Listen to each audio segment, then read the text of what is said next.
Alright, what's up, guys? So, let me take you through some of my points for being being virtuous, being a strong and a virtuous man. So, let's get into it. So, assertiveness.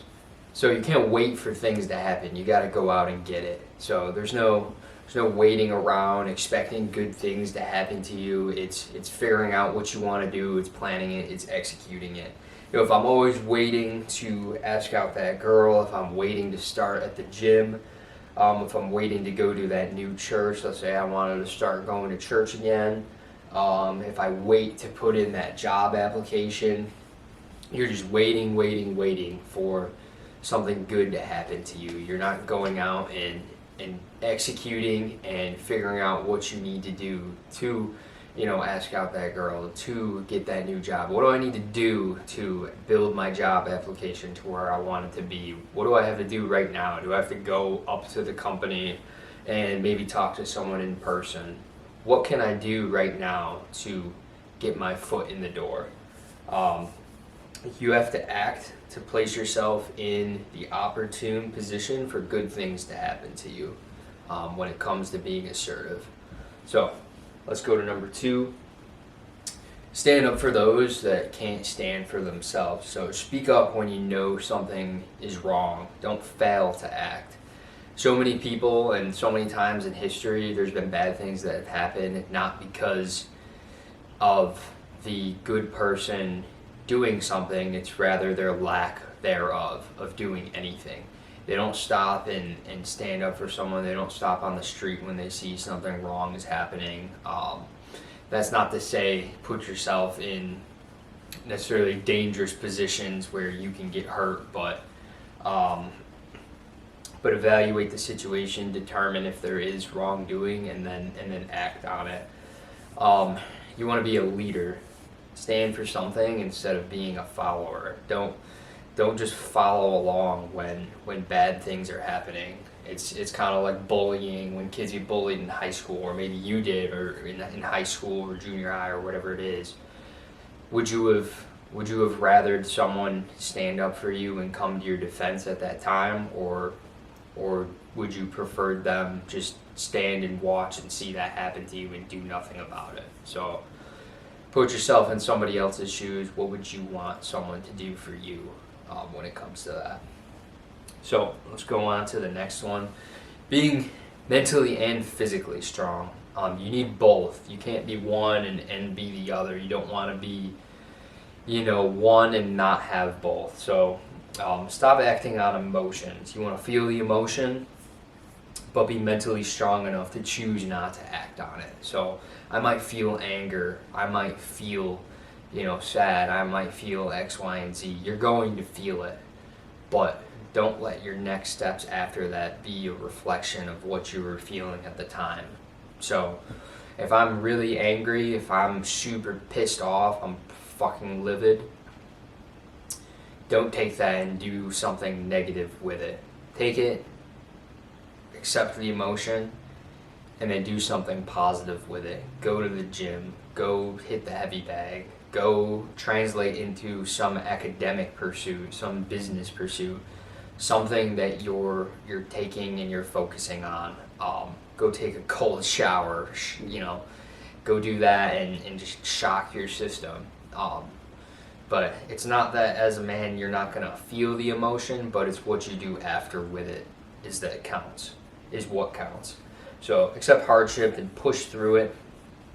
You want to be physically ready to endure any physical challenge. So it's not to say that you're always going to be ready for whatever comes up to you, but you want to be able to climb a rope if you need to. You want to be able to climb a ladder. You want to be able to move quickly, adjust quickly if you need to, because a lot of this translates into everyday life when it comes to driving, or whether it comes to avoiding a car or avoiding a drunk driver,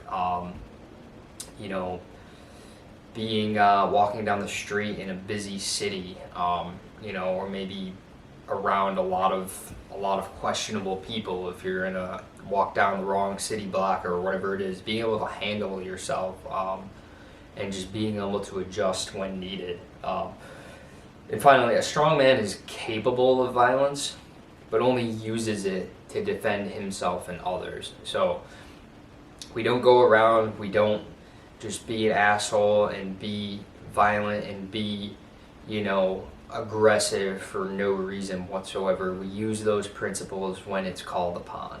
Use those principles and you be able to defend yourself. You be capable of doing violence, but you only use it in select scenarios. Which is why I like training and, being able to box, being able to do, different martial arts and whatnot is so important, is you want to be able to use violence if needed. But like I said before, this ties back to your emotions and not acting on them. We only use violence if it's needed. You don't become angry and then start using violence just because you're angry. You only use violence in a justified scenario to defend yourself and to defend others. Okay, let's move on to the next one. So, very simple. Treat people with respect. So, empower others. Treat those that work with you and for you as individuals. So, you can't talk to everybody like a cookie cutter approach. You can't go around and talk to the same person, the same or different people the same way. So it's kind of like coaches, and the great coaches that get this are the ones that lead championship teams, and the ones that don't are the ones that get bitched about by their players 10 years from then. So if you have a team of players and each one is different, maybe this kid needs to be talked a little bit softer to. Maybe this kid needs, to be prodded along more and pushed more. And then, maybe this other person, you need a mixture of both. I don't know. But when you're dealing with people, there's a certain way that not every person is dealt with the same way. You have to know how to mix and match and understand people and treat them how they should be treated. Next, be likable. This doesn't mean bend over backwards for people and that everyone will like you, but be someone that others aren't afraid to talk to. So I'm not advocating that everybody go out here and try to make everyone like them, but at the same time, I'm not advocating that you go out there and just be a complete asshole and, say whatever willy-nilly to everyone either. There is a certain power to being in a place where people aren't afraid to talk to you and they are willing to come up and confide in you and ask your advice. The thing I'll say is if everyone is intimidated by you, you'll never have the chance to make a positive impact on someone else. If everybody's always afraid to talk to you, they never, maybe you're the boss and everybody comes up to you or doesn't come up to you, let's say, because they're afraid of you, they're intimidated by you. You have no opportunity at that point to help them, to maybe make them better in their job, to maybe, give them some life advice. You have no opportunity to do that because your subordinates don't respect you, they're intimidated by you, they don't want to come up and talk to you. So there's a superpower there where there is a certain amount of likability if you can get to that, unlocks that superpower to where people confide in you and they want to hear what you have to say. So, but like I said, I'm not saying go around and let people walk all over you just because you want them to like you. That's not what I'm saying. But anyway, the last one, provide real value to the world. So lots of people want to be rich, they want to get to that point, but the only way to actually get there is by providing an insurmountable value to people and, providing something to the world, providing something of value to what we have here.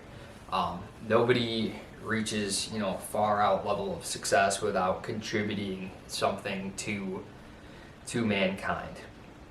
Now, obviously, when I say real value to the world, there are morals that kind of go into this. And in my mind, providing real value to the world is something that is morally correct. So, of course, there's ways to get rich by, you know, porn and OnlyFans and all of that shit that is immoral in my opinion, and that is, you know, enslaving people to, you know, to that shit. So there are obviously, you know, ways like that to become wealthy, to become rich, whatever the case may be. But I don't know about you, but I'm not willing to sell my soul to the devil just to make a buck, and neither should you. Neither should any man or woman be, you know, willing to do that. So when I say real value to the world, it's value that is morally correct. It's value that makes people better, not take away, not enslave them. So providing value to other people, though, it doesn't have to be just through employment. It could be volunteering. It could be anything that you feel contributes in a positive manner. It could be, you know, going down to a soup kitchen and helping with homeless people. It could be helping with little shelter pets. It could be, you know, donating money to, you know, some kind of charitable cause. It could be volunteering at the church. Anything that, you know, provides value and gives you a sense of purpose and is helping others and is helping, you know, make the world a better place, is going to hit that mark. So that's it, guys. That's all I've got. That's what I wanted to put out for today. Just how to be virtuous, how to be strong as a man, how to, you know, get to the spot where you want to be and do it the right way. Like, comment, subscribe. We'll see you guys in the next one.